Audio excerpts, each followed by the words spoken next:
How has your week been? It's been really chill. Like, um, yeah, like it's because it's been so warm here in Michigan. I've been having Mhm. a lot of time to be able to like sit in the garden because the garden is starting to pop off and Mm. listen to books. How your week been? Ooh. First of all, I love a garden. I'm trying to, like, actively right now convince my dad to let me get some plants to put outside on his patio because 'cause I'm Mhm. still living with him. But also, what books are you listening to? I just started. Goodness, I was just listening to it right before we got on the call. By Williams. It's his first book. Blood. It's terrible. It's okay, I can never remember what books I'm reading myself, honestly. My It's not memory is easy. horrible. Okay, Blood at the Root. Okay. Okay, I just started Blood at the Root. So far, I'm really enjoying the world building that he's doing because it's very very black, very all of our sayings that our parents used to use, or our grandparents used to use, Mhm. hymns that we used to sing. Like it's very very black, and I'm enjoying that. It's I'm magical interested. as Hold well. on. I feel like I've heard of him, before. You want me to show it? Yes, I have seen his books before. This is really terrible. I always preface my really terrible things by saying it's really terrible.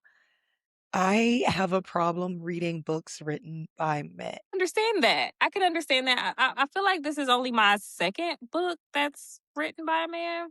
Mhm. Yeah. Yeah. I tried to read some essay, Cosby or Crosby. I always forget what the last name is. And it was very graphic. I was like, oh, I don't know if I can do the stabbing. Like, that part I don't mind. It's to me, it's all about I'm really big on, like, the character development in the story, and for me, a lot of men focus more on, like, the plot points and the ego of the character and less about, like, the emotional, like, aspect of that. Mhm. Mhm. And I mean, that's just how you know, we see society and versus how men see society and internalizing versus externalizing and things like that. Mhm. Um, but I have seen it and I have been interested in it. I'm also really like, I've seen him on social media and stuff. Um, he's got good reviews, honestly. Yeah. I mean, I love the way that he's writing the characters, and like he's using so much metaphor, and I'm just like, "Oh, okay." Like the way that he's writing like the mahogany skin, or uh eyes like polished onyx, like stuff like that. I'm just like, "Oh, that's really cool." Like you don't have to just say this person has deep black skin or brown skin or something like that. So I'm really I get what you're enjoying that. saying. So he's Which like, their skin was the color of like a honeyed day or, a mhm, cup of tea, like using things that you could really picture in your mind. I do like that. That is really good. mhm. Um, does he use slang in this book? So much. Okay, then So much. I'm out. I'm out. So when I read the book or read a book and I really like the author, I go down a whole deep dive. And so I went to the Goodreads, and somebody was like, this is so black that you would think a white person wrote it. Like that's how much it's like the hey girls and it's Mm-mm. like if you see a black person, or like a group of black people running, you better run. Like, but I like it. I don't think that it's like gimmicky at all. You can tell that it's written. I think I can tell that it's written by a black person. I think that everybody just has like their own like personal perception of it. Hmm. For me specifically, it's just everybody's people want black experience to be like one thing. Hmm. But everybody's black experience is so different, and mine was very lacking in, like, slang and everything like that. My parents were really strict, and Hmm. so books that have slang in it to me not only feel like sometimes unauthentic, but it feels like it's trying too hard. Mm. Hmm. Okay. Well, I think That's a me thing. just because I've read so many books that were not written by Black authors, Mhm, it's kinda a breath of fresh air to hear things that I've said, like yeah, like I'm enjoying all of it, to be honest. And then for it to be magical, and it's like I've read magical books because I've just gotten into fantasy in the last year. mhm. And the fantasy, the magic is rooted in Black and African religion, which I'm Ooh, appreciating a lot. I So got a we're book for you. getting Orishas and Creole, hoodoo, and voodoo. Like it's really, I'm like, okay, okay, cool. So it's causing me to like do some googling. Like when he starts saying different names or different things, I'm Mhm. like, oh, okay, let me research this. I'm like, okay, I get to learn more about Black American culture as well as African culture. There's this fantasy book. It is written by Tracy Dion. It's called Legendborn. It's rumored to right now have going to be a 4 book series, but the world will never know. Please, I need, I need to get. I love like the series books. It's so I I've read the first 2. I own all 3 though. I just haven't read the third one because she keeps leaving me on cliffhangers and she got me fucked up. yeah, yeah. I I hate need the other cliffhangers. book to be out if I'm going to be on a cliffhanger. I need to know that I'm gonna go. It them cliffhangers get me. I was reading a book last year, and the whole time, I think it was like the assistant's assassin, or assassin assistant, something like that. And I was like, the whole time, I was just like, I don't like this book. Oh, I'm not gonna read it anymore. I can't wait till I'm done. And then the cliffhanger came, and I was like, literally got done with the book and downloaded the next book, and I was like, dang, I was supposed to be done after Supposed to be this. finished with this. That's how they get you. That's like trad publishing 101 hmm is cliffhangers. That's their new thing hmm because they believe that cliffhangers are going to be the thing that like gets people.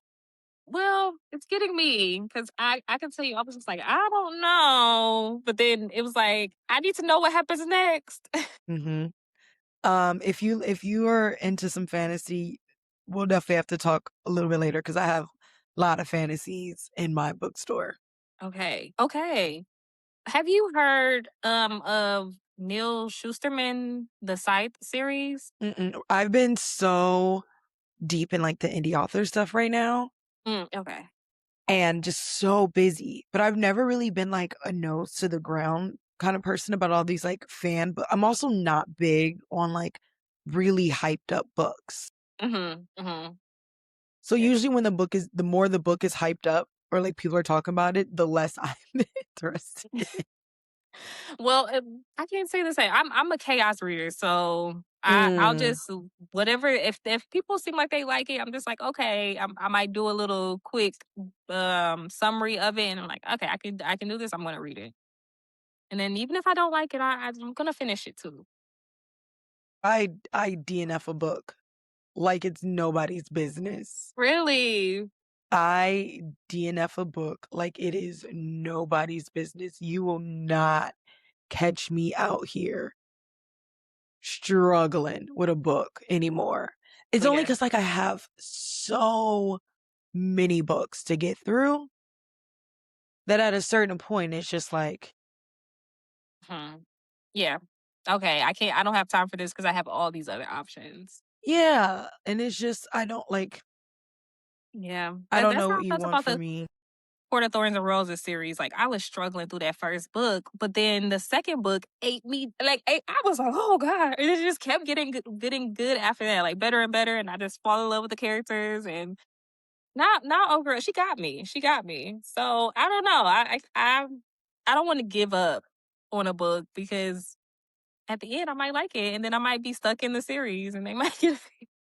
I mean, I used to feel that way all the time, like Mhm. all the time. And then it just became like I don't know what it was. It just became like too much. Yeah, yeah. Honestly, it was just like too much and I couldn't function like and because I have the indie author bookstore Mhm. and I was reading, I had to review like so many books. Oh, oh. So you that read like review the books before you put them on your books?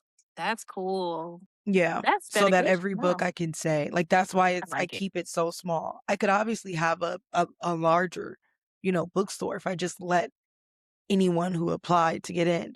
But I really want to read the book. And this isn't like a shot at indie authors. I think Mhm. indie author stories are amazing. But also, I think that it has created this beautiful place where anybody can write a book, Yeah, which is awesome. But also, anybody being able to write a book kind of limits the quality that you get in books sometimes. yeah, Because not everybody has dedicated enough time to fully develop their book. And I'm like an avid reader. I've also studied, like I was a film major first. mhm, mhm, So I've studied like film structure, story structure for a very long time.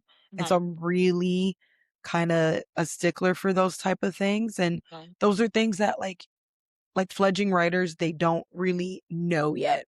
Yeah. So it doesn't mean that their story isn't good or is bad or whatever. It just means that it hasn't been like Yeah, you need to fleshed take the out enough. time to build the skill. 'Cause Right.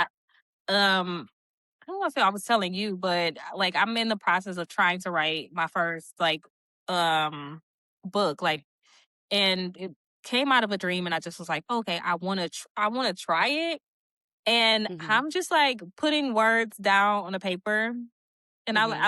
I go back and I read it, and I'm just like, this doesn't sound like a book, it almost sounds like an essay. 'Cause all my writing has been, like, for college, so Yeah. I get it, and now that I'm, like, going in and I'm doing more research on what it takes to, like, build characters or build a world, I'm just like, "Oh, okay, like, this is actually a skill, and it does take time, and you're not going to just, just throw up a book in a matter of a few months that's going to be, like, a bestseller," which I'm not trying to do a bestseller, I'm just trying to I just wanna get a good story, I just wanna know what it's like to tell a story. Yeah. And I think that that in itself is beautiful. Even if it's not good, like getting that chance to just be able to be creative. Like some people draw because they're amazing at it, and some people draw just because they like it and they're terrible. Yeah, yeah. And that's legitimately fine. Like whatever you want to do for your creative thing. But with my store, I want it to have some legitimacy to it. And so I read every single book that comes in so that I know. And also so that, it's boutique, one, but also if you come to me and ask me about a book, I can tell you exactly what it's about Okay. and whether you'll like it or not. Okay, so currently, what's your favorite book? My favorite book will probably always be Harry Potter, regardless of what anybody says. Okay. Um, I think that if you study J.K. Rowling's writing, her story structure, Mhm. um, a lot of people criticize her for her character names, but she named her characters so that children could know exactly what their ethnicity was. It Oh. wasn't meant to be racist. It was just meant for people to be able to know what their ethnicity was without getting into describing their skin color, which as we talked about, Mm. can be problematic at Yeah. times. Um, the way that breadcrumbs left in the first book make its way all the way to the last book Mhm. is fascinating. The way that each story is its own story, but still ties into the bigger story.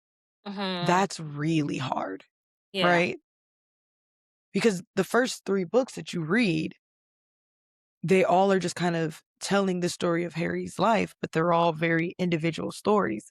And it's not till we get to 4, 5, 6, and 7 that it really starts to just fully, enmesh itself.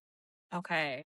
And I think there's a reason why, regardless of her terrible beliefs, there's a reason why her stories have done so well. Mhm. Mhm. Um, and that so many people could relate to them, whether they liked fantasy or didn't like fantasy. There's been studies shown that if you read Harry Potter as a kid, you're actually more empathetic as a human. Really? hmm Because a lot of what she talked about were things like prejudice and racism and treating people differently based on many different factors. And she merged it in by calling it mudblood, right? And Mhm. Mudblood was just another, like, if you think about the way they reacted to it is the way that we react to the N-word. Yeah. You know Yeah. what I mean? And half blood is another way of saying you're mixed race or whatever. And Mhm. whether that comes from, it could apply to any ethnicity, any race, because she Yeah. didn't make it like a plot point in that sense. She made it more about whether you were magical or not. Yeah. But it was still prejudice based on your blood. Mhm. And so, reminding us that it doesn't matter what type of blood that you have to be Yeah. a good or great person is something that was really important in the story. And if you go back and see it, you can see, like, especially with Hermione, who a lot of people have said is black coded, Mhm. how the things that she goes through, how hard she works to outperform everybody else. There's a lot of Mhm. things that are in that story that are that you could deep dive into. Yeah. I actually will after this. Yeah. And I feel like you're educating me so much on it that I was like, "Oh, I haven't I just thought it was like a magical world." And It's wow. it's so, so, so much more than, I mean, even some of the unlikely characters where you have this weird girl, Luna, and everybody's kind of judging her at first, and they call her Looney Lovegood, and they talk about how, like, strange she is, but she finds her way in this group of friends, and there's so many things in the book that I could go to this forever, but we have to get into the episodes.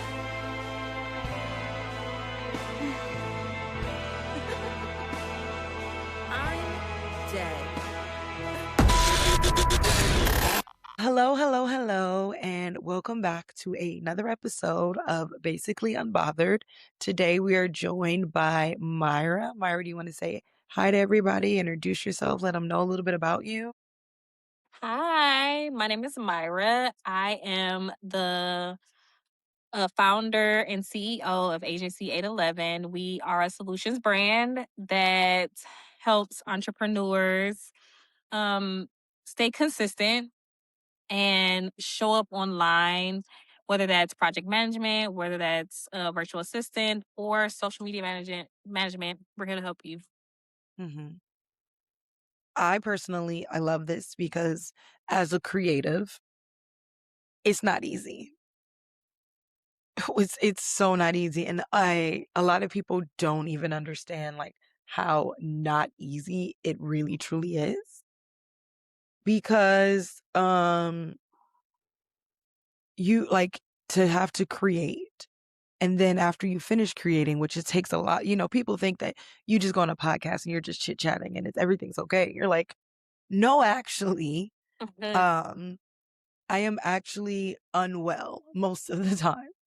I'm actually struggling because then after that, it takes a lot of energy to have to think and be on point and really process what you're saying instead of Mhm. just kind of like gabbing. But then you have to edit. And then after you edit, you have to market. And then Mhm. after you market, you have to plan. And Yeah. you're just like, Yeah. It's a full time job. And mm-hmm, and I could imagine that like because you are an author and that's a full-time job. And then you mm-hmm, have your indie bookstore and that's a full-time job. It's so much that a entrepreneur has to do outside of starting to the business to do the thing that they wanted to do, which was to mm-hmm, write, which was to become a podcaster, which was to own a store, an indie author store. mm-hmm, So Agency 811, we try to help brands do all the stuff that they don't want to do, whether that's creating posts, whether that's editing videos, whether that's coming up with strategies and looking and researching trends. mm-hmm. Like we do so much. And I love that. How did you come up with the name? You just made me shy. Because okay, so my birthday is August 11th. So 8/11.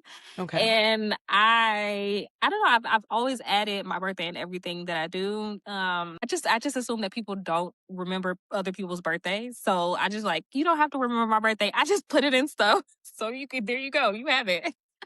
So It's in everything. it's in everything. So yeah, that I mean, then just agency. I started this as a 1099, just solopreneur, helping people out where I could, and I decided that I wanted to expand.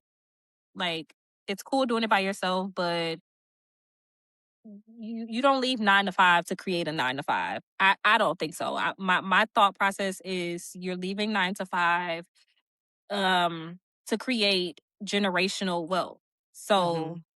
I can provide the service, but the moment I stop providing the service, the money stops. So if I create an agency, I can help other people learn skills. I can help other people become entrepreneurs and yeah, create a cycle that is healthy for both the employee, the employer, and the client. I love that. I'm gonna deep dive a little bit into it. How many employees do you have? Well, at the moment, it's just me. It's yeah. At the moment, it's just me, and occasionally I bring in my niece because that's actually is my target demographic. My hopes is that once I start hiring, I will be hiring from high schoolers just because Mhm. they are the sharpest in terms of um social media, AI, like they're actively learning these things. And then also because I want to teach them how to have their own businesses so that once they go out into the real world, Mhm. they have skills that won't make them have to work at McDonald's and stay stuck at McDonald's or work at a minimum wage job because they don't treat people well in those jobs. No, no. Trust me. Yeah, so I They want to don't. give them as many skills as I possibly can so that they have options because you know I love that though. Like honestly, I love that.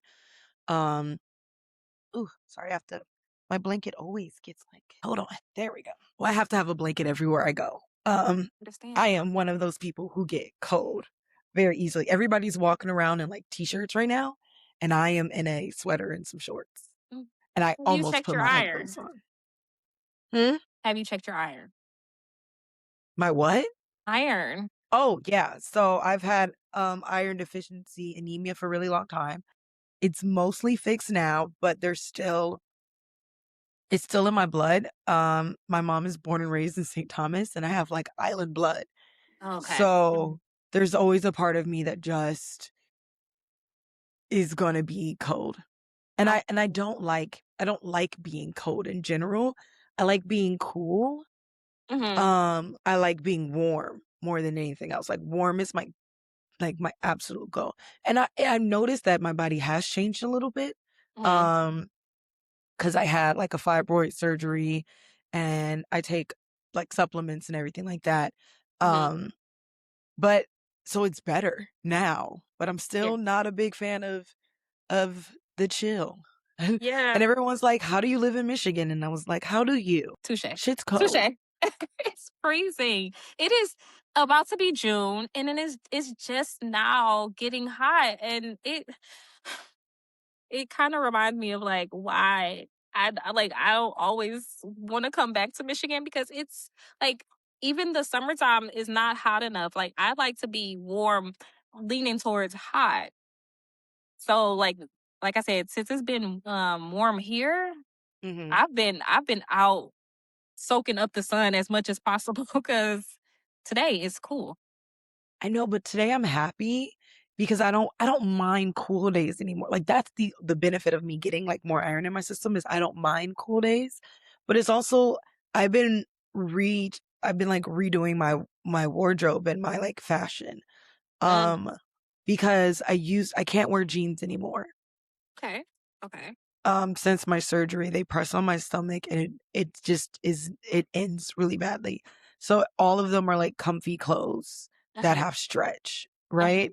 Uh-huh. And then you instantly go to like mom outfits. So I'm like trying to figure out a way to I love fashion, so I've been trying to figure out a way to keep like the fashion part alive while also, Being so comfortable.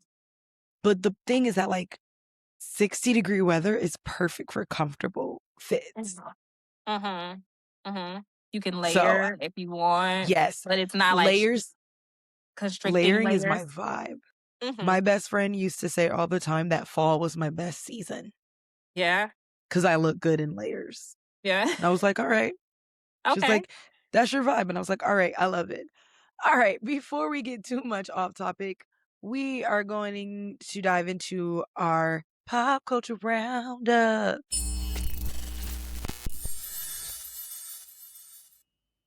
Looking for your next favorite author, your next obsession, or just a room full of people who get it? Then you need to be at the Pages Against the Patriarchy event on June 27th. This is a virtual event featuring 20 incredible authors coming together for a day of books, conversation, community, and stories that challenge the world around us. Whether you love romance, fantasy, sci-fi, indie gems, or books that leave you staring at the ceiling at 2 a.m., there's going to be something for you. Come hang out with the passionate readers, discover new authors, and celebrate storytelling that takes up space unapologetically. Again, that's Pages Against the Patriarchy, happening virtually on June 27th, featuring 20 authors. For more information, head to pagesagainstthepatriarchy.com.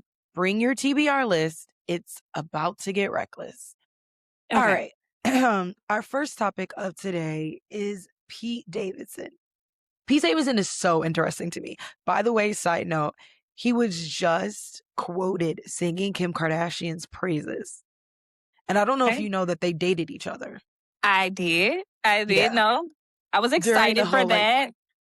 during the Kanye drama, which was like, I love that for her. She's in the middle of dealing with Kanye and everything. And then she has Pete Davidson, who's just like chill and fun. And like, Pete Davidson does not give me long relationship type vibes. Okay. I mean, I can absolutely see that based off of his history.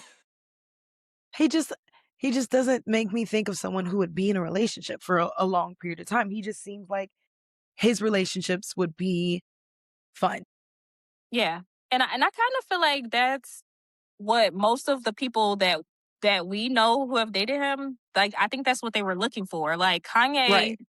after that situation with Kanye, that was super intense for Kim. Like having somebody in outside of her window, you know?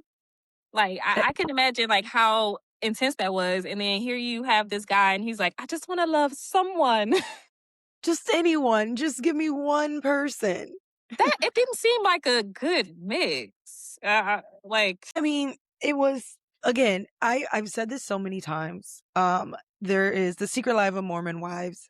See, there's a Secret Life of Mormon Wives, and one of them is getting divorced, and she's making questionable decisions. And I literally just said this on the podcast that I recorded, my recap that I recorded yesterday. That I feel like I don't feel like you should seriously date somebody when you get out of a divorce or big life decision, but I mhm, feel like you do need fun.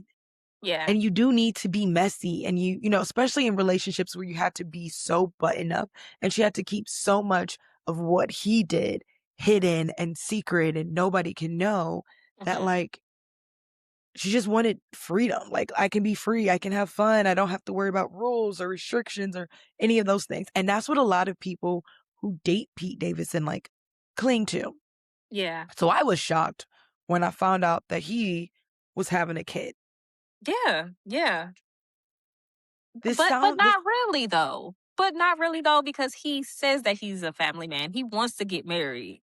But he can't. Like that what you want and what you can do, it's what's his name? He's a I can't stand him. He's a rapper. He used to date um Megan Fox. Oh, Machine Gun Kelly. Him. Yeah. Can't stand him. But he's the same way. Like he wants to be a family man. You know what I mean? But what you want and what you are actually capable of doing are two different things. Hmm. And Hmm. that is where the problem comes to me is that like, cool, I get it what you want. I truly understand, but you're adult enough to know that like you're not capable of this. And a shock to no one, him and the baby mama broke up. Okay. Hmm. And now she's saying that he She's basically parenting by herself. Boo. Boo, T. Right. That sucks so freaking much because like most of the things that I know about Pete that comes out of his mouth is that he's a family man and that he wants to be married and that he wants a family. Only for you to make somebody a baby mama? Boo. But like, imagine being her and being sold that dream, right? Mhm. Mhm. Only to be made a baby mama. And I mean, like, how old is this kid, right? Let me see. The one that he's dating? No, the Or his like his actual son. okay. Because, this is something that you thought you would have forever. Yeah, Yo, his kid is like, first of all, his daughter, doesn't have a son, and he and his partner daughter, he has a daughter who is a Sagittarius. huh? Hell yeah. Why does Sagittarius always have to be, brought up in broken Being homes? strong. Look, being strong, being the older We're sibling. forced. We're forced immediately to have to be the strong one. So her name is Scotty Rose Hewitt Davidson. She was born December 12th, 2025. So poor baby is about to be 6 months. Hey, so wait, so they recently broke up because they were saying they broke up at 5 months. So Yeah. okay, so he was just Um, like, "All right, girl, like we broke up. I'm not talking to you no more," or like, because she's about to be 6 months, so that this is kind of fresh. this is kind of, and honestly, like the first part, and this is why, I'm a big proponent of like not having a kid when the relationship is so fresh. Some people can do it. Some people can do it, and I love that for them, and it's amazing. Some people can't, and they don't realize that like that first period of when the child is born is so rough. Yeah, so stressful. And if you don't have like a good connection already, I mean like it tests your connection when your connection is good. Yeah, yeah. Kids in general do that. Like, I have family members madly in love who are like, "Oh, actually, actually, give me some space now." Now that they have kids, like, so to be postpartum with your first child, just feeling all the stress, you need support. Like, I Mhm. mean, I don't think that maybe break up. Okay, but to leave her high and dry and she's navigating being a mom for the first time, that's kind of selfish. It is really kind of selfish. And then to so he comes and he defends himself, and I didn't really read what he'd said about himself. Mhm. I'm always going to believe the side of the woman, and I don't care if I'm wrong. Like, I will just be wrong. Yeah, I People live with that. people ask me all the time, well, what happens if you're wrong?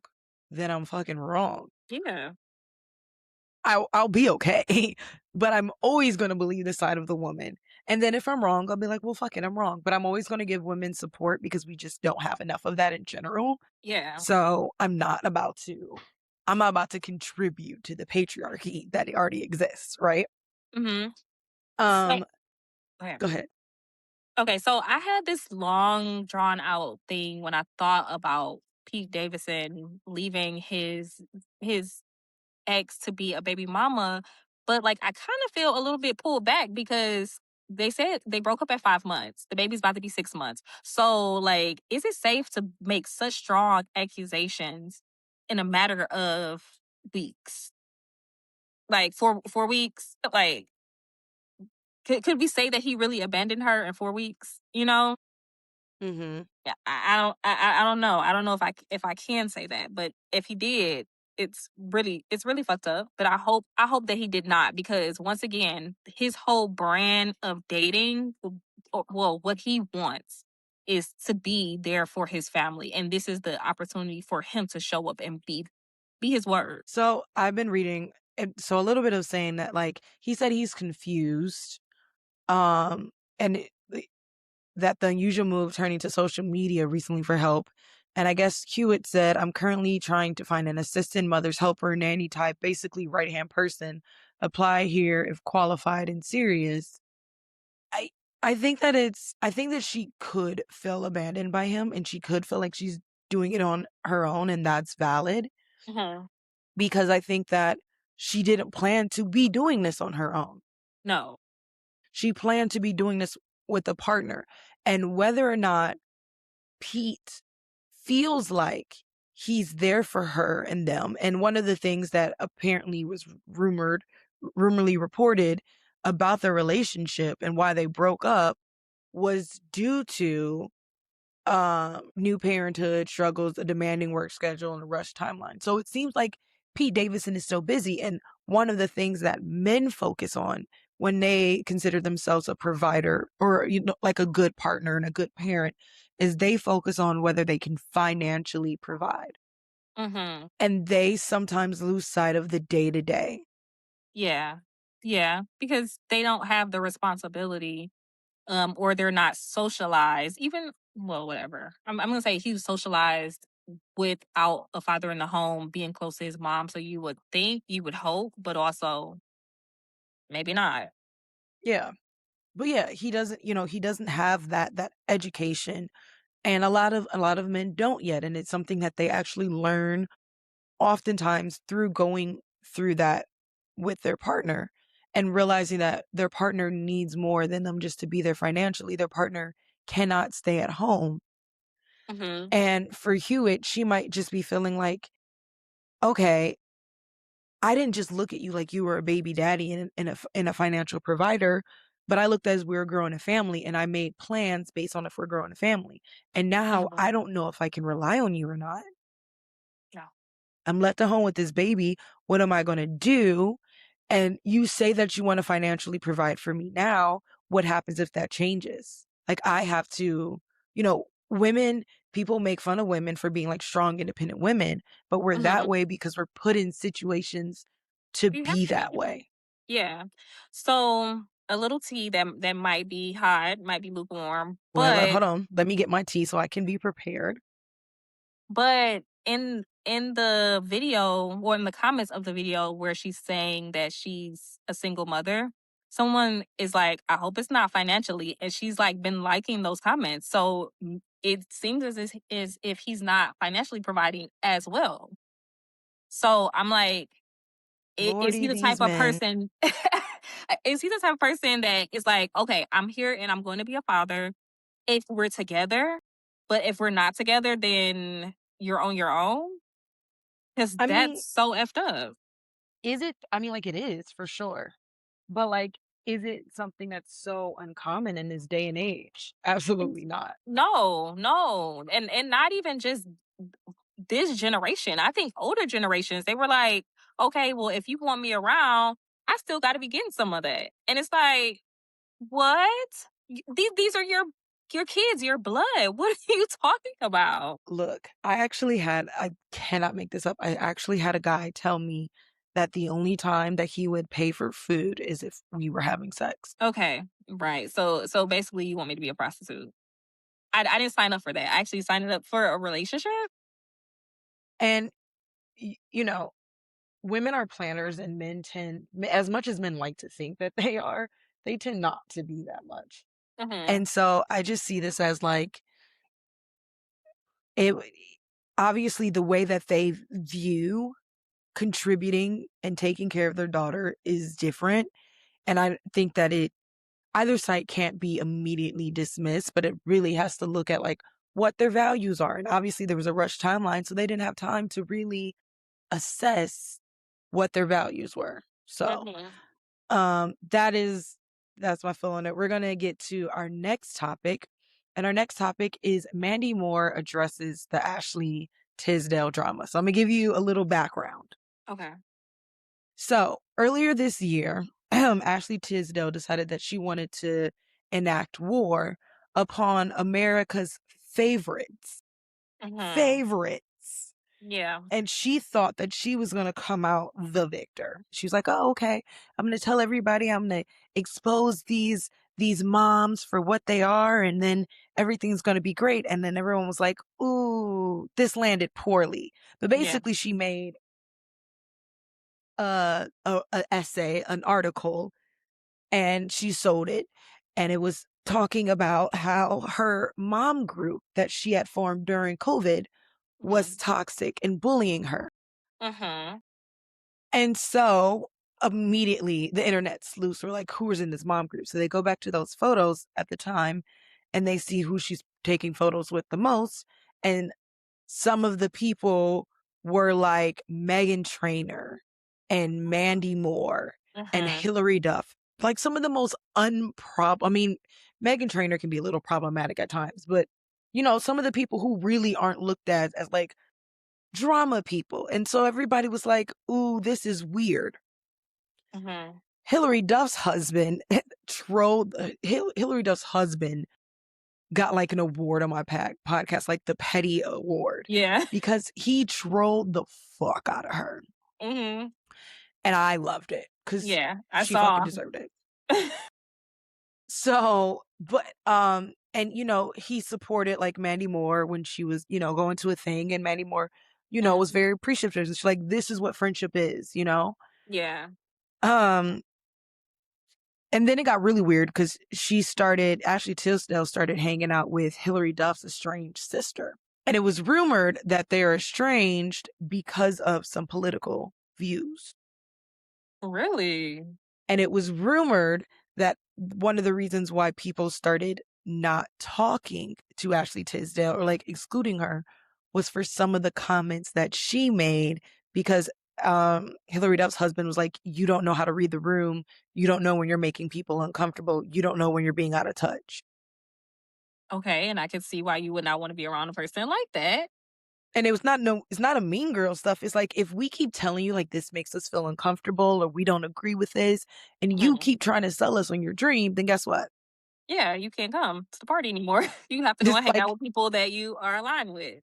yes. And like people always like to make fun of people. Oh, you don't want to hang around people who don't think like you. And it's like, it's not that at all. It's simply the fact that I'm not going to hang around anyone's energy who doesn't match mine. Yeah, and also, like, life is short. Why the fuck should I? Why should I? Like, quickly, quickly. Like, I mean, Someone tell me why am I doing this? yeah, I mean, it's okay to have someone or to be stretched and to be challenged on problematic thinking, but like in general, like why would I want to be around someone that's completely different that is butting up against things that I don't align with? Yeah, I agree. And so to it kind of went to bed, but then recently she did an interview and I'm trying to Mhm. pull that up right now so I can give kind of accurate. But Mandy Moore said that, she wasn't happy about it. And she said it's wild to have anybody talk about your life. And they're in their like Mandy Moore is 42. Ugh, okay, yeah, Um okay. and she's like, it's like we both have grown up in this business and had people dissect who we are and the choices we make. But this was something altogether different and decidedly way more upsetting. It just cuts to the core. And she has a point. Like you guys grew up in a Hollywood is a system that already is breaking women down to their core Yeah. and pitting women up against each other. Yeah. Wow. I've said this so much on the podcast. People need to learn when to shut the fuck up. Okay. I yeah. Yeah. They just Yeah. do. Like And shut the fuck up. like why did you have to take it to the internet? Mhm. And I think Like that's the thing everybody's really upset about. to say that people are being catty, but then be catty. Girl, it don't make no sense. How did we Okay, get okay, here? hold up, wait. Before I just completely like beat down on Ashley, I also do want to say that the husband doing what he did, kind of did feed into the fact that the cattiness could be possible. I mean, look, here's my thing. I'm a protective ass person.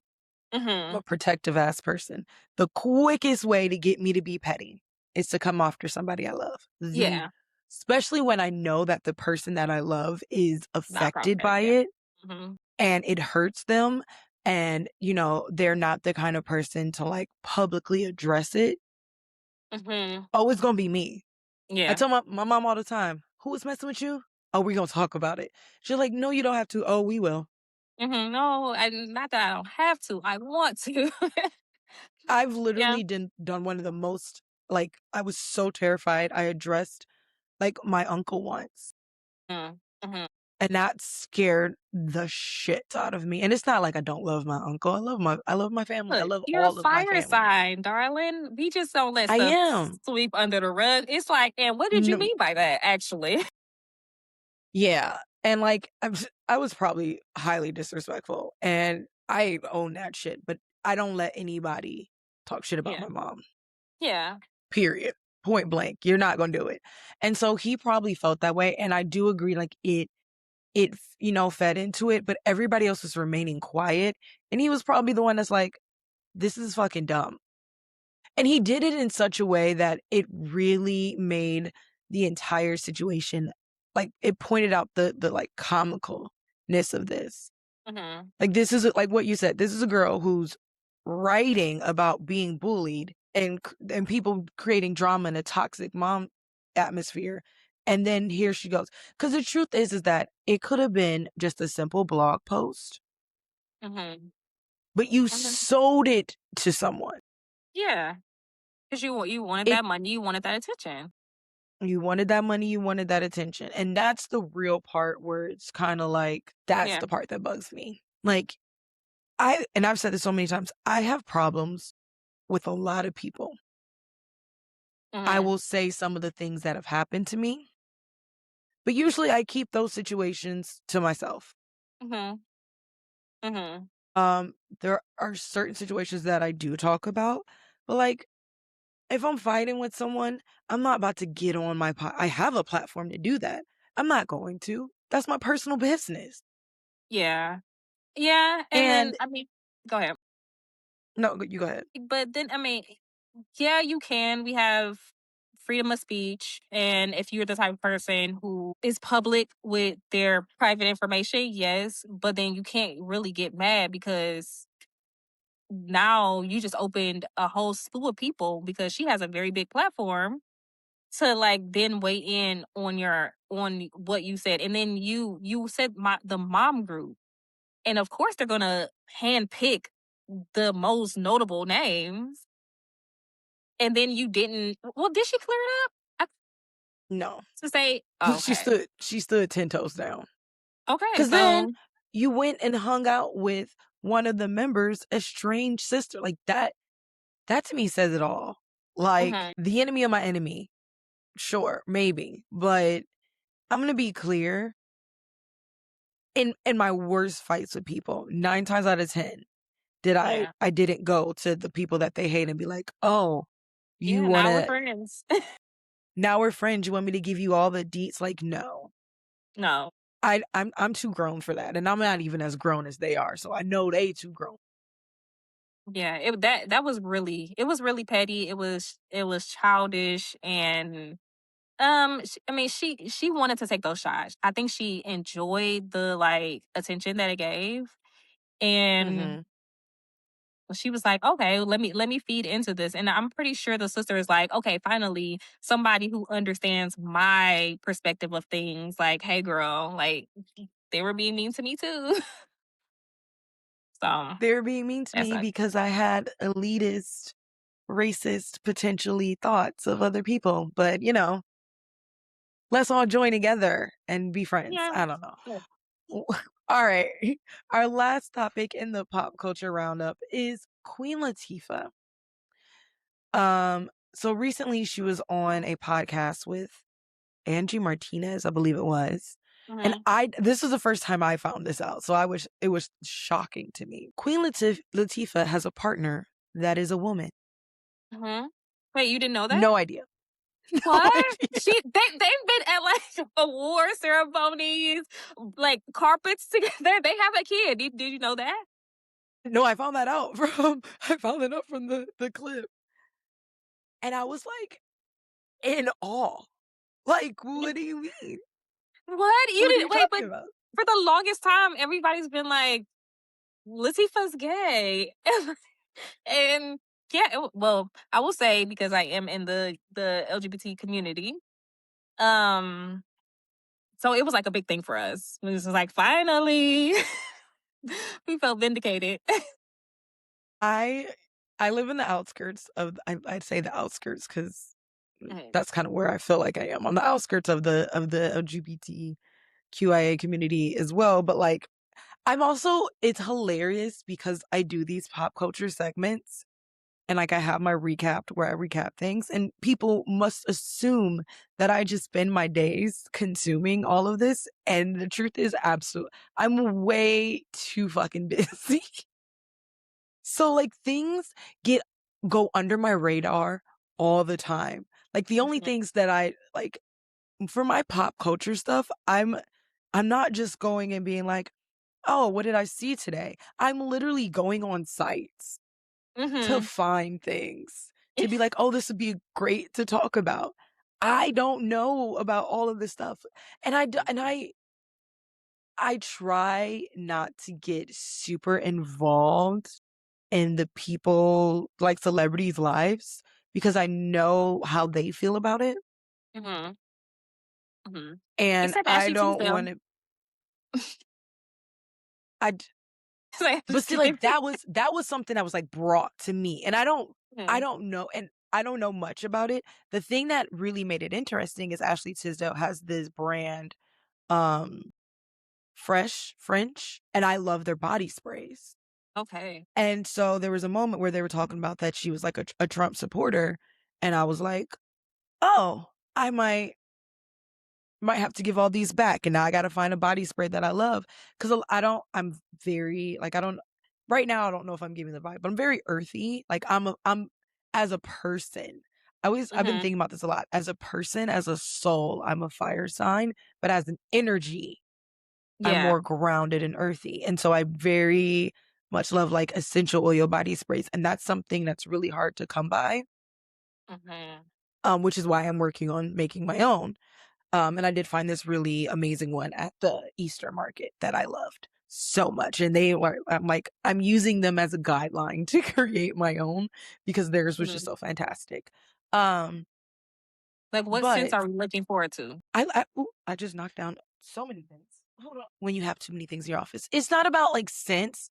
It's more about, I mean, I'm open to so many different scents. It's all about the naturalness of it. Like, I don't like fragrant scents because they smell different. And I ended up using like a fragrant oil instead of an essential oil like Palo Santo.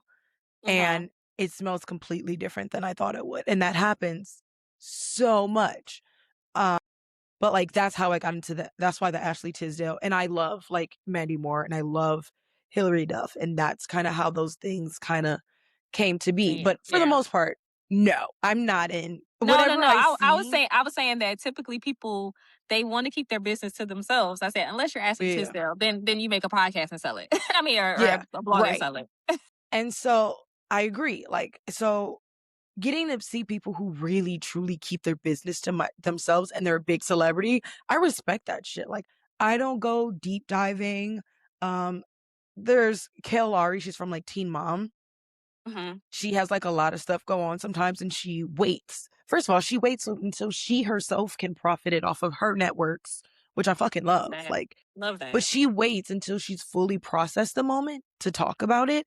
Mhm. And I love that. And, you know, celebrities who don't feel the pressure to just go out there and tell their story or tell their side and they wait. I love that. And I respect that privacy. Like, of course, in a moment, I want to know. Like, if I knew that was on the table, I would have deep dived Mhm. into it. But then I would have, you know, gone into conspiracy theories and been like, okay, this is a little too crazy. Whenever they're ready to say something, they'll say something. Yeah. Um, but so I found out this way. And, you know, Angie Martinez was saying that there were speculations for so long. And then she kind of just like came out at an award ceremony. Mhm. And so she goes, you know, is this something that you were planning on doing? Is something that you thought of? And, you know, was there anything behind it? And Queen Latifah goes, I was getting a Lifetime Achievement Award. And I felt like I should thank the people who contributed to that lifetime. When I tell you I ate that shit up because what? Like, yeah.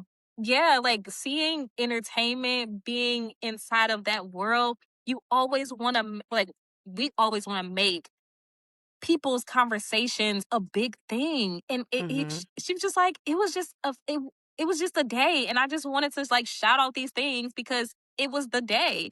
And I was like, oh my God, Queen Latifah, you're a human. Yeah, Like, e exactly, you're human, and I love how she said, everybody thinks that because you're a celebrity, that they're allowed access to your private life, and that's not true, and I was like, yeah. Yeah. "No one has the right to access your private information unless you choose to put it out there," and we've gotten into these parasocial relationships and people selling stories and all this drama that we forgot that they're human and these are their lives and these are their stories. And we wouldn't want one of our stories to be sold to the press or told. So why do Mhm. we expect them to do the same? Yeah. Yeah. And I always think like, okay, I can relate to the moment when I get some hot tea. I'm just like, oh my God, I feel so giddy. And then I can also relate to the moment of like when you find out that your business is somebody else's tea and like how shitty you feel. So like I kind of like respect celebrities or people who decide that they want to be private. Like it's your life. I'll only get a snippet, just like the whole Pete Davidson thing earlier. Like, I promise you, like I had an essay. I was ready. I was like, this motherfucker, like for all of this time, he's been da da da. And then And then when he based gets off it, he's it's only been 4 weeks. So I like the amount of passion that I put behind this man's choices, and it had only been how can I how can you make a decision? yeah, how can I have such a strong opinion and I don't even know but a snippet of this man's life and we don't know what they have going on. Like it was a video. Like I'm pretty sure it was like less than 3 minutes. So like I really appreciate people like Queen Latifah or Beyonce who give us the snippets that they want to have. I'm Hmm. gonna say Beyonce give us a snippet that she wants to have. Queen Latifah, I feel like she wouldn't like it wasn't even no tea that she was trying to give us. She just was like, today's the day. She's Thank like, you. today's the day. I'm getting an Thank you. award. I'm gonna thank the people who contributed to my life and to get this award. And that's that. And I'm just like, that is how like unproblematic I want to be in my life. Like my podcast is one persona of who I am, Hmm. but outside of that, there's so many things that like whenever I want to start dating 5 years potentially down the line again, Hmm. I will only soft launch. Yeah. Yeah. I You don't won't even know the think person. no, I won't launch. I'm not launching anymore. It's just like if you, whatever you decide that you're gonna have, because I'm realizing that people's perception of your life is going to be the perception no matter like what you do to try to shape it. They're Hmm. going to decide who you are from the very beginning and they're Hmm. gonna kind of stick to that. So I'm just like, you see my life and you say what you want to say about my life. I'm living this life. And as long as I'm happy in this life, as long as I'm safe in this life, as long as I'm not hurting anyone else, you enjoy your happiness. You stay the fuck over there. I Hmm. agree. And I love that. I think that we need to adapt that more in our lives and we need to adapt that more in accepting of celebrities' lives.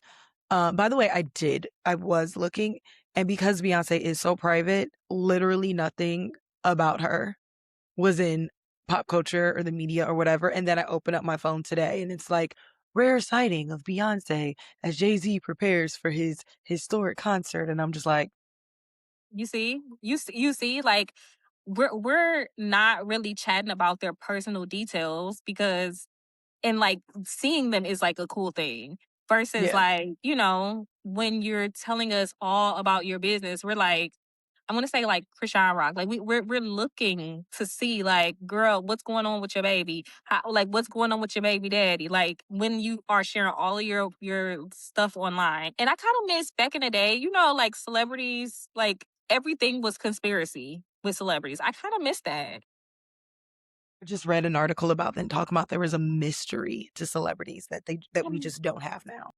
I miss that. Like and I will tell you that I am chronically curious. Like I love to think or to know what people are doing. Mm. But then you see that. And now you can't spray your favorite body spray because now you know that she's a Trumper. Like, dang it. Now I have to make choices because now I was too fucking nosy. Ugh, ruined everything. Everything's ruined. Um, all right, we're going to hop off our pop culture roundup and get into our little mini segment, which is this one's a new one. It's entitled WDF. What the fuck? What the fuck? Because somebody, it can't be what the fuck. It needs to be what the Mhm. fuck. Because this shit be wild. People be saying wild shit. So, Khloe Kardashian has a podcast. I listen to some of them. I don't listen to all of them. Some of them are not my vibe, but Mhm. some of them are. She recently had Khadijah on, which or sorry, Malika on, which is like her bestie, and they were talking about like the Lamar Odom doc, which was fucking fascinating. I think I Right. listened more to her podcast when it feels more like the reality TV show than anything else. Mhm. Um, but people love her podcast, and that's not I just haven't listened yet, but I'm it's surprised. But I really love her. it's really calm, but it's not a me podcast for the most part, but that's okay. Mhm. I personally don't know if she's found her like real podcasting is so saturated right now that it's like I don't know if she's found like her real niche yet. Mhm. Mhm. And also that's okay. So Yeah, and like I you think that she's going through a whole period of like finding herself. Like I feel mhm like the Chloe that we knew and Keeping Up with the Kardashian, the original, like she had her own personality. I think as she grew up, she kind of shifted and was molded into mhm the Kardashians. mhm And, with the baby daddy and all the drama, I think she had to pull back and like now she's secure kind of, herself. yeah, yeah. So Which is maybe interesting maybe that you this is what it mentioned. is. And it's interesting you mentioned her baby daddy because her baby daddy was on the most recent episode. Okay. And what Which do you say? immediately I had to run to. By the way, it was the thing is that her podcast is so unproblematic for the most part. Mhm. Which I love for her, right? And I love Okay. that now she's having a moment to like address some of these things. Like some of her episodes are fun. Her episode with Kim was really, beautiful because whether people think or not that like they get final edits on the Kardashians, they've said many times that they get a say, but they don't get final edits on it. Mhm. And they still rely on other people to tell their story. And with the podcast, they're able to come on and feel safe enough to tell their story without anyone manipulating it because their sister is the one is doing it. Mhm. Um, but on the episode, which was interesting, I love them, being honest. One of my favorite parts was Tristan saying like when we do bad things, and she was like when we do bad things, and he Okay. was like, he was like, yeah. She was like, name one bad thing I've done to you. It gets even better. And he was like, well, like I've done things to you that I regret. And, you've probably said things to me that I regret. And she was like, no, I meant all of it. I love a nice, strong woman. I said what I I said. said, she was like, he was like, yeah, but like, aren't there some things that you said out of anger? And she was like, yeah, but Yeah, I I stand by do. all of it. And I meant it. I meant it. But the thing that was the most interesting was that when they talked about some of the rules, so you learn that Tristan, I guess, was like one of the talks was about him getting a vasectomy. So he has a vasectomy now. And I think there's still two embryos left. And this is the shit that pisses me off because Nick Cannon just did the same shit. And I swear to God, men in social so Tristan Thompson says that he's only having more kids if Chloe is involved. I mean, she's a What good the fuck? mom. I said she's a good mom. She stands up and takes care of your fucking kids and keeps your fucking drama. Like she don't address the drama that you put her in. Of course, you would want somebody that's going to protect you at all fucking costs to have your kids. Of course, I know, but is I it know safe for you messed her? up. Like, is it safe for her? Are you gonna be caring for her? I mean, they talked about how, like, as um, a father, he's amazing. Mhm. Okay. And, he was like, "You grew up in this really good co-parenting situation with your parents, and that's why you're so good at co-parenting because no matter." I mean, like, I don't know if you remember the episode where she had, True, but, like, that's when she had found out all the cheating stuff, right? Mhm. And then she it pushed her into early labor, and nobody wanted to let Tristan in the room, the delivery room, because 'cause they're like, "He doesn't deserve this, he's cheating on you," and she's like, "He's still True's father. Yeah. Like, he deserves to see as much as I don't like him right now, he deserves to see his daughter be born." Mhm. And so, obviously, yeah, of course you would. And I think they have like this thing where he already signed off on more embryos, like signed the rights away so that, if Chloe wanted to use them. I low key felt like this was like a soft launch to us finding out that she has another kid on the way via surrogacy. I mean, like, look, I would hate that. I wouldn't. I wouldn't because I don't think that you have to be in a romantic relationship with someone to be good parents. Okay. I think we idolize this idea of romance as the only stable relationship, right? Mhm. I there's a book Jay Shetty he wrote. It's Think Like a Muck, and a lot of people have like pushed back on it, but it does have some really beautiful insights in it. And then there's another one he wrote, and it was the 8 Rules of Love or something like that. But in one of those books, believe it was Think Like a Month, he was talking about the different types of relationships or love that you have. And one of the truest forms of love is actually agape, which is just like Mhm. friendship love, Yeah. platonic love. And he says that because you don't get anything out of it, right? Most of the Mhm. love is you're getting something out of it or there's a reward or there's stipulations on it, but with your friends, they're just your friends. They don't love you Okay. because you're your parent. They don't love you because that you're family. They chose you. They don't love you because they are putting their idea of what being in a relationship is for you and the reciprocity that if you do this, I'll give you that. Like they're just your friend because they truly love you to the core. Mhm. And I think that saying, you know what, you were a terrible partner, but you are a great father. And I want my kids to have another sibling because she's talked about how she wants True to have a sister because she's had sisters. And that was like something that was really important in her life. And you can raise the kid. Like we don't have to, a healthy household doesn't have to be you seeing your parents romantically involved. It just has to be you seeing your parents have a good relationship with each other. Yeah. So is she saying that's what it is? Because Yeah. my assumption, okay, cool, you're a good father, meaning that you have a great relationship with your kids.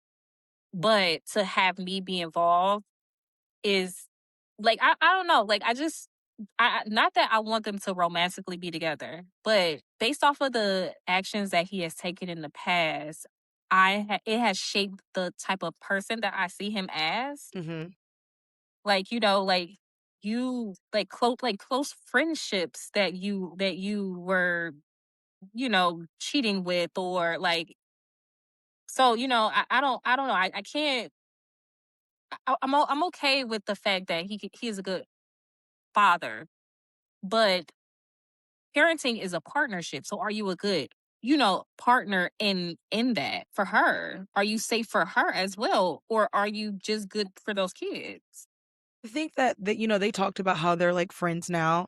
I don't know if you know that like he has a special needs brother and Hmm. she helps tremendously in like that's her family too. Like she helps tremendously in getting him care and support and everything like that. And they talked about that a little bit on the podcast.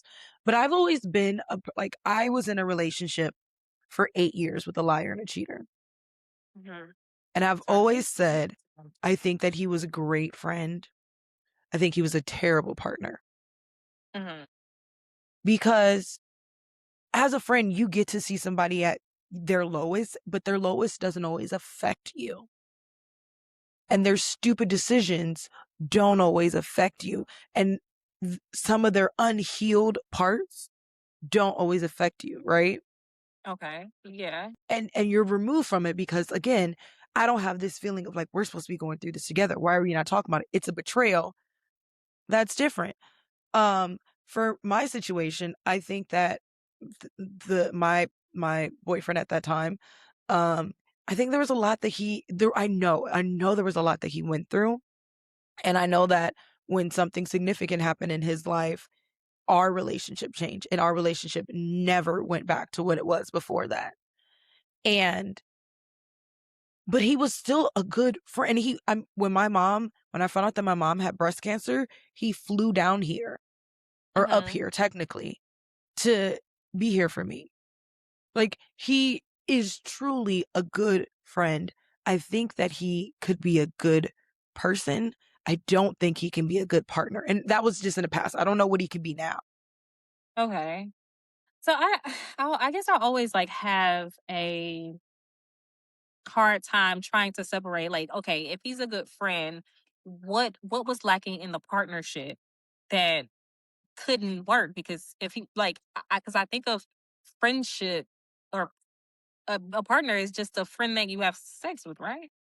I mean, romantic love is different, right? Romantic love comes with an immediate fear. Yes. You are Yes. putting a different part of yourself into this person.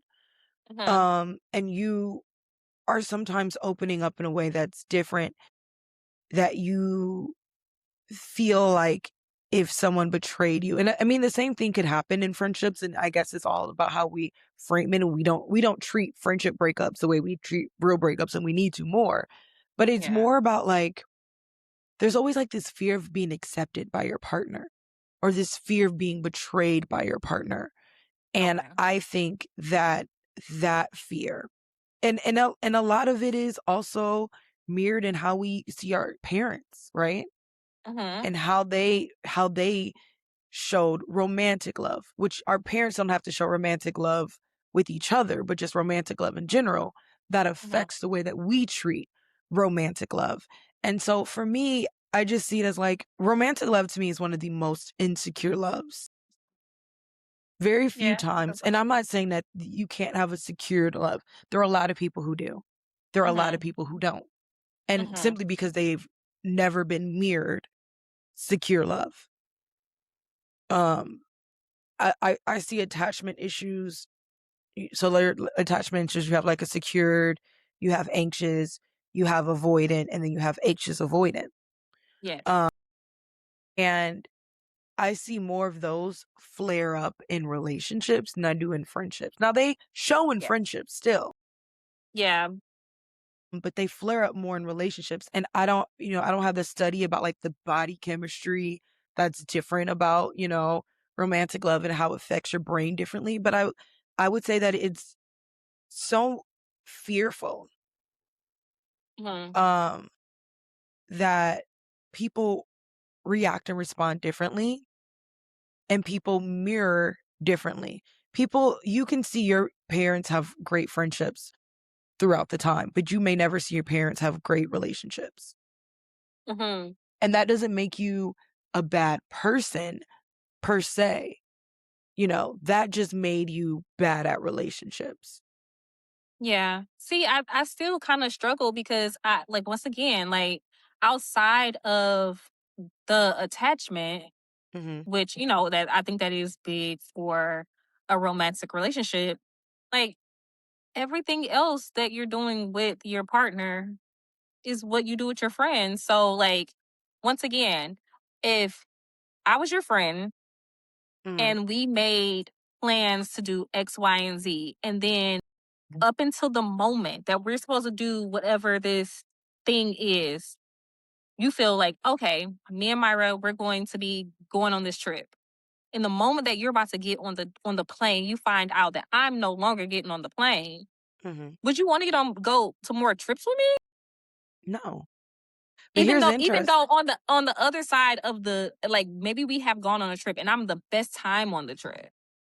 I mean, I don't know. It depends. It would depend on your reasoning behind why you do it. I'd be pissed. Like I legitimately would be pissed. But I Mhm. also think that like one of my rules is that I'm friends first. Mhm. And so after, you break up and the dust settles and everything like that, my hope is that we can still be friends because we establish a friendship first. Mhm. And so maybe that's why I see it a little bit different because I view it differently. Okay. Okay. Um, and I've set it up differently, but you also have different boundaries, right? Like sometimes a relationship can feel boundaryless, but with your friends, you have boundaries most of the time, right? You're like, Yeah. girl, you didn't show up for me. I'm pissed off at you. But you can also be more honest. You're like, girl, you didn't show up for me. I'm pissed off at you. I don't want to talk to you right now. You better find your way on the next flight so we can enjoy this vacation See, together. and I think it's the opposite. Like, I guess I feel more in my relationships, more like the lack of boundaries is, hey, yo, like I expected this of you. My friendships, I'm like, okay, well, do But I really expect them to show up in that way all the time? yeah, I think that that goes into like more of like how different people view friendships and relationships. I view friendships as like they're my family. Um, Yeah. and some people don't get it. Like my best friend once told me, like, you treat me like I'm your boyfriend. And I was so fucking confused because I was like, I just want to hang out with you. Like, I just Hmm. want to, Christina to my Meredith type shit. You know what I mean? But Yeah. people view friendships and relationships differently and their expectations based on who they are is different. And I think that that's where, it truly comes in. And I think for Chloe, more than anything, her friendships have been the most important thing to her and her friendships Hmm. with her sister. And I think that getting to a place where she could be, friends, but still have boundaries took her a really long time, but she's there. Yeah. Yeah. And, now that she's there, she can be like, okay, as long as I've established these parenting parameters. And as long as we stay in those parenting parameters, we're good. Hmm. And if they've maintained, they were talking about like, it's been like 5 years now. If they've maintained a positive co parenting existence for 5 years, that's way more than Pete Davidson and his baby's mother. Everybody's. So I think, I think it's Yeah. fine. But I, we I'm are and I'm going starting to to, understand it a little bit more. Just like I don't have to trust that I can build a life with you. I don't have to trust that I can depend my finances on you, or hmm that you'll be careful with my heart. But I can trust the fact that you'll show up for our kids. hmm yeah, So okay, I can see that. I can see that, but also I would be weary because what the fuck is wrong with you? No, I'm no, not, I'm sorry. look, I'm not disagreeing. I don't personally know if I could do it either, but that's between Tristan and Chloe. Yeah. Um, Before we wrap up, we're going to talk a little bit more about you, your businesses and kind of the philosophy.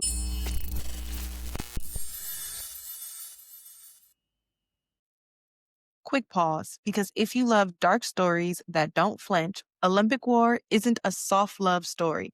It's violent, it's chosen, and it costs everything. Through war, betrayal, and survival, Moonstone fights for devotion that refuses to die. This is a Black, multicultural dystopian series about power, sacrifice, and what rises from the ashes. Olympic War and Phoenix War. Read them wherever books are sold. When we had like our pre-podcast interview, you said something that was so interesting, and you said that you think that everybody should have side hustles. Yes. Yes. So And multiple streams of income mhm, is mainly what I believe. I believe once again, I think that podcasts, as you see, all of our celebrity friends, all of our the celebrities, they have podcasts. At some point, they have a book. At mhm, some point, they make music.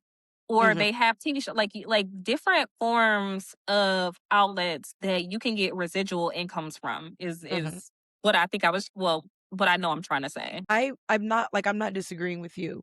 I think that when people hear side hustle, sometimes they're like, "Ugh, hustle culture, blah blah blah blah blah." But I have always said that I think that one of the quickest ways to getting into like financial freedom is to have that oh my gosh, sorry, I'm adjusting my Mm, lights. Is to that's fine. have Can you hear my air? Because it's like I'm like right by it. Okay. no, I can't hear it at all. Is to have a place where you can have multiple streams of income is just the new norm. Yeah, And like it's a you're saying, must in America. it it is if you want to survive now because everything in life is temporary. Hmm. Every single thing in life is temporary.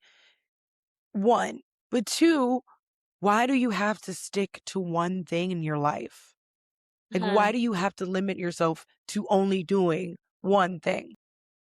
Yeah, I feel like because I mean, we were raised like our parents. They were able to get a job and they were able to retire in that job.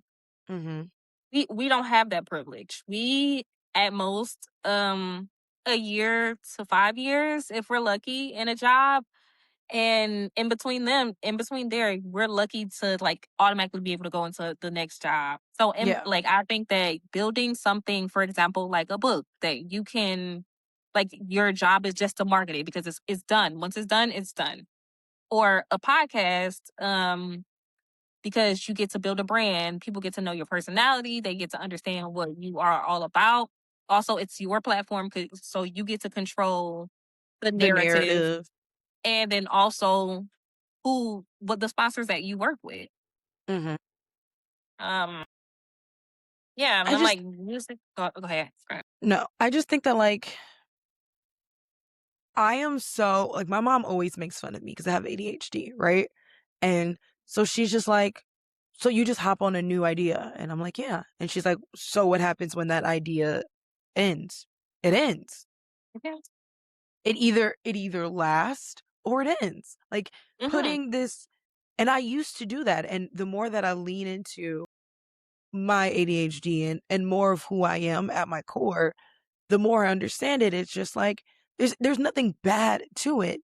It just ends. It's okay for Yeah. something to end. It's okay. What's his name? James Corden did his night show. And then Mhm. he wasn't pushed out. The network loved him. He was Mhm. just simply like, it's time for this to end and it's time for me to move on to something next. Me and my mom just finished watching Project Runway. And one of the contestants that made it really, really far up to the like final three, right? Mhm. Um, she was like, I'm an architect, but I also really wanted to do fashion design. So now I'm gonna do fashion design. Me and my mom looked her up. She became a champion archer. I love And that. and I A do full too. life. Like why not? You know? Yeah. Why do Some of we the have people that to go oh, ahead? some of the people that I look up to, Tiana Taylor, Pharrell Williams, like are people who are not niched. They want to explore life and they want to explore life to the fullest. And I think that right now we are in the most perfect time to be able to explore and to touch so many things because we have the internet, because we have AI. We can say, "Hey, I want to learn how to write a song." Mhm. And my favorite artist is X, Y, and Z. Can you Gemini, ChatGPT, give me a structure or a pathway to study this person so that I can understand their artistry. Mhm. So we have so many tools at our hands that we can be able to touch so many things and allow our life to be full. And that's the like there's again with the Jay Shetty book, he talks about the many areas that you have to check off in your life and that we think that like one or two things are the things that fulfill our life, but it's so many. But you're right, like your life is more full when you don't limit yourself to one thing. And also your pockets can be more full if you don't limit yourself to one thing. Yeah. And if And you learn the beautiful skill of marketing, like that can take you so far because everything that you touch. Hey, I have these earrings. I see that you really like earrings. You're very earthy. These are earth tones. It's made with a stone. Like as long as you can understand that what I have, someone else would like, and you know how to get it to the person that would like it, you'll be able to make money. Yeah. Yeah, I agree. And I think that we just need to get there. And even if you're not good at marketing, then you find someone who Who's is good at good at marketing? marketing, and then you can still do your projects. Like my mom thinks I'm great at marketing. I don't know. Mhm. Mhm. But I'm also the hardest on myself. So Yeah. I don't know. Well, But look, you don't once again, if you show up, your audience will tell you what you're good at and what they like and what they don't like. I can't even say what you're good at because ultimately it is what they like. yeah, which is the hardest part because it's having to keep your authenticity while also trying to market to a network or a niche is hard. It is. It is. I was just watching a podcast. Kiki Palmer and Keith Lee just did a podcast, Mhm, and he was like drilling down, and also Kiki was too. And you know, she has many years of being in the entertainment industry. mhm, Be authentic to who you are. If you know Kiki, like you would think as long as she has been in entertainment, she would be more refined, more like, but she's her. She's her. And but we know her for that. People like be yourself and let the people who want you come to you.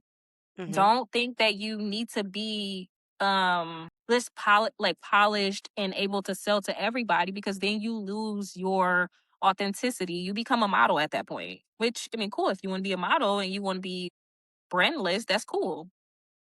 But you want people to come and you want people to accept you for who you are and to buy into what you are. You show up as you are. mhm. I don't disagree with that take at all. I completely agree. And, I had a conversation a while back about Cardi B and how Cardi B can sell you anything Mhm. because you know what she's selling, you know who she is, and you know she's only going to sell you something that That's she nice. 100% believes in. And she has this realness to her. Like when it's in a sea of celebrities, she has this realness to her. And celebrities are doing side hustles. Cardi B, she did a collab with Fashion Nova for a really long time because she was like, Mhm. why am I going to spend all my money on expensive clothes when I could just get them here? Mhm. Mhm. And she's starting a stream, and a lot of we think that this concept is like hustle culture. A lot of celebrities, like you said, are doing this now. Yeah. Yeah. And if you remove the idea that it's like it's hustle or like and place it as these are just things that I'm going to explore. It gives me a platform. I will always say that if you're going to choose something that you can platform yourself. Like you Hmm. people can know your name, people can know your face, people can know your brand. And then after that you start selling, Hmm. then you can sell anything. You can sell anything because they understand who you are and they understand what you're about. And One of my big social media um marketing techniques is that one of my big social media marketing techniques is to be personable. So I mhm, don't talk about my books as much as everybody else does. A lot of authors will just solely make posts about their books, and for some of them it works, right? I mhm, realized really early on that didn't work for me. Also, I'm too opinionated to shut my mouth sometimes. So mhm, but I realized that, like, for me, even if it's not there yet, the long-term goal is to be personable and not like I'm trying to be. I'm just who I am, and I'll find the people who find me, and they'll find my books. But when people buy into things, they buy into you. It is yes. now, I really want to take Kim Kardashian's masterclass so, so, so, so bad. But a lot Mhm, of people kind of clipped a lot of that. And they're like, one of the things that she said is that marketing is not about who you are and less about what you're selling. And that yeah. doesn't mean that your product doesn't have to be immaculate. Because trust me, when you get that rush, you best be sure your product is immaculate. Mhm, But it also means that, I love Ariana Grande's makeup line. How did Mhm. I get to Ariana Grande's makeup line? Because it was Ariana Grande's makeup line. Yeah. And what did Ariana do? She platformed herself first. She was on she was an actor or actress, Mhm, so she was somebody else's art. And then she leaned into making her own art mhm. and using her own voice. And then she platformed herself and now she can play the background if she wants to. But she decides that she gets to go and she gets to be Glenda because that's a passion project of hers, something that she wanted. But she would she had gotten it if she didn't platform herself first, if we didn't know her name? If like, we will never forget Ariana Grande ponytail era. Like, Yeah. and even now, if you notice, even though she wears her hair more natural and she's coming out with another one of the Fokker movies, Mhm. um you'll notice that she still has a ponytail going in a lot of her press and a lot of her photos and a lot of her videos because that is how you recognize her. And there was Yeah. a interesting there's this woman on TikTok and she's doing this whole series and we got to close soon, but she's doing this whole series about how to make herself more attractive. It's interesting. I mean, like it's super super fascinating and it's backed by like science. Like girls with bangs, or she was talking about like bangs as a signature item that a celebrity Mhm. has that is like their thing. Yeah. And that like changed her. So like Dakota Johnson without bangs, you're like, with bangs, you're like, oh. And so she gave herself bangs and it completely changed her look. I've been thinking about Mhm. the same thing. I've been thinking about cutting a little shoop, shoop right Mhm. here Yeah. and starting to have the thing like for a long time I thought my long hair was going to be my thing, but I cut all my long hair off and actually I'm so much happier Mhm. without it. But you are marketing yourself and you have to figure out a way that you can be authentically yourself, Yeah. but to a So you don't have point to you have constantly to, put it on. yeah, you do also have to highlight like something does have to be interesting about you, and then you highlight that interesting thing, and then you get to you know build upon that. And that's the idea that I didn't learn for a really long time. And I think people miss out is that it has to be something that you build upon. Yeah. So Queen Latifah also just had a interview and Hmm. where they were talking about her silk press because before it was Kamala, it was Latifah and her silk press. Hmm. And she was talking about like at when you're in this industry, as long as you're in this industry, you're going to be known for something. She said when she first started, it was the kufis. And she was like, I wasn't choosing the kufis because I wanted to be interesting. She couldn't afford to get her hair done. Yeah. And people just saw it. So then when she saw that people were knowing her for her kufi, she didn't want to be known as a hat. She wanted to be known as an artist. So she stopped wearing it and started getting the silk press because now she has the money. Now they're Hmm. knowing her for her silk press. Yeah. So I think yes, be interesting, but also like just I really think be authentic. I think we know Rihanna, we know Latifah. We show up in your artistry and be the art. Hmm. And just put the art in front of people. Be authentically yourself, and those who are supposed to follow you will follow you. So whether it was the long hair era, and whether it's the bob era, like people are going to like follow you because of you, and your Hmm. eras are going to be your eras because hey, I like long hair and then I didn't like long hair. Now I feel a little edgy and I want to do my eyebrows. Like those things are going to follow you. But once again, the biggest thing is to put yourself in front of the people and Yeah. allow your people to follow you. And uh, my last thing on this is I think about like the Bible if you are into the Bible. If not, but like in Matthew Jesus was doing his little parable things, Hmm. and like he was just like chilling, and people came and surrounded him, and he started like talking in parables, and his friends was like, "What? Why did you talk like that? Like we don't even talk like that to us." And he was Yeah. like, "Because those who get it, and those who don't. It is how I interpret it. So like, you don't have to be palatable to everybody. Hmm. You be." who you are and you show up, because once again, once you start putting on masks, people are not going to love you without your that's a lie. That's a lie. People are going to expect that mask, and you're going to have to do the work to show up and be brave without the mask. And you And can then just you show up authentic. yeah, and you can't keep your mask on forever. No.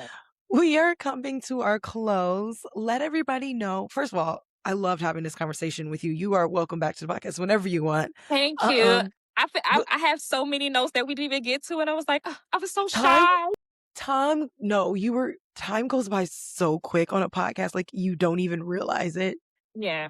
Yeah, and I'm Um, and I'm a chatty Cathy. I can yap, but like once I get like out of my out of my fear. yeah. But let everybody know where they can follow you, they can support you, and if they want to have you be their new, social media marketer, influencer, marketing, whatever they need, how can they find all this out? Okay, so for my personal brand, I am Bali 811. That's BOLLY 811 on all social media sites. You can catch me doing fashion, hot takes, travel content.